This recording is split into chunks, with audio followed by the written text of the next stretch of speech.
Hi and welcome back to the Drawing Database. Professor Mark Leone here. In today's kind of show or lecture, if you will, we're going to look at all of my imaginative gestures that I've done for the past month. And this represents about a quarter of the imaginative gestures. Now, what I mean by imaginative gesture is that I'm not working from a model. Everything is out of my head. And so what I've imagined and what I do this is how I warm up for the day for either teaching or for my own studio practice, is to spend about 45 minutes to an hour doing imaginative gestures. Now, these are extended gestures of about somewhere between 5 to 8 minutes, no longer than certainly 10 if I need it, because some of the poses are really difficult. But they all start out with a procedural drawing, action and gesture, and then volumetric thinking to a very quick gestural contour line finish.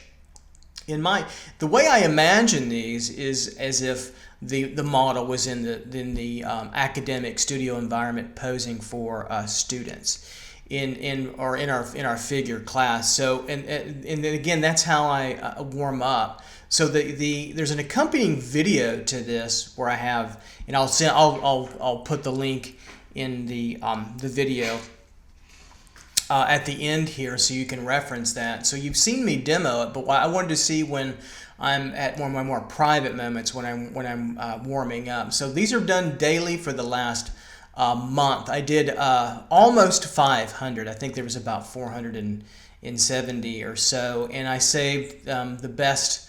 I think there's 67 here. So I picked out what I thought were the best. Some are really good. In the best of that I'm showing here, and then there are others in the ones I didn't show that are not very good. It's just a warm up, and I take these are all on newsprint with a grain of salt. They're 18 by 24 inch in size, and they're done in either charcoal or Carbothello Conte pastel pencil. So they're big, they're energetic. Some have tone, some don't. And at the end of the session, I just take them and fold them up, and I just walk outside to my recycling bin area and just put them in the recycling after photographing all of them. And I just start my day either teaching or my own studio practice of whatever I'm doing. And it gets me warmed up, and it gets me in kind of the flavor of the moment or the attitude or the spirit. And I don't say them, but I do document them. I think they're fascinating to look at and learn from. Now, you could do a lot of things with these over your time.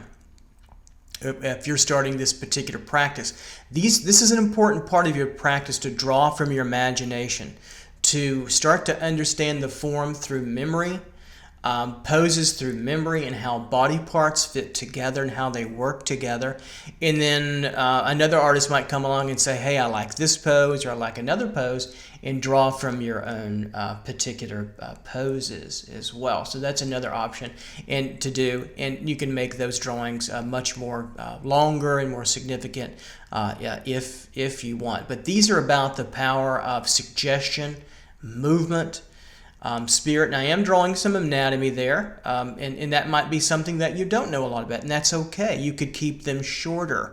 They could go to 3 minutes or 2 minutes if you want, and you can do them in different materials. I just prefer 18 by 24 in charcoal or Carbothello pencil, because it's really a loosening up kind of factor too as well for me. It will teach you a lot. It will teach you a lot about what you don't know about figure drawing in the model.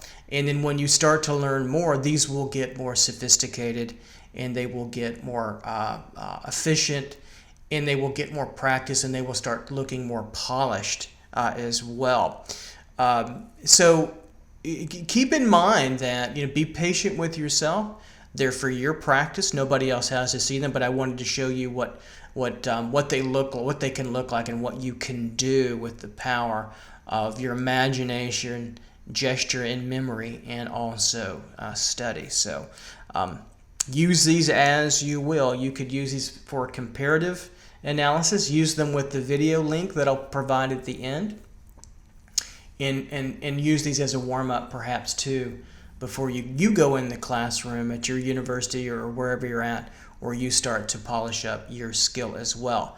And these could be smaller, these could be on sketch paper and ink pen, etc. There are many different ways to accomplish this drawing problem. And then you can go back to drawing from observation or images if you need. But it's a great way to begin to practice the craft of the figure and evolve your practice, because many of you might like drawing out of your head more than you do from observation. So lastly, these were in chronological order from the earliest to the latest here.